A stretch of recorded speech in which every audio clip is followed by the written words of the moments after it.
Motor cycle আলাদের মজা কি জানেন? এইটাই, সবাই হিংসা করে, হিংসা হিংসা। এই যে আমরা হুন্ডা নিয়ে সাইড থেকে চলে যাচ্ছি, আর দেখেন সিএনজি গুলো, প্রাইভেট কারগুলো, সব গাড়িগুলো দাঁড়াই আছে ডান সাইডে। অ্যাকচুয়ালি মোটর সাইকেল যারা চালায় তাদেরকে এইসব যানবাহনরা হিংসা করে যে তোমরা কেন আগে যাবা, তাই তারা আমাদের সাইডও দিতে চায় না মেইন রোডে, এবং আমাদের চাপ দেন ভাই। আর যাই করেন, আমরা কিন্তু শর্টকাট দিয়ে চলে আসলাম বিজয়া সরণি। আর এই হচ্ছে মোটর সাইকেল যাওয়ার জন্য এই একটা সাইড করে দেয়।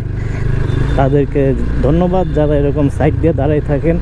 অনেকে আছে যারা নতুন ঢাকায় এসে রাইড করা শুরু করে প্রাইভেট কার, তারা এইগুলো মানে না।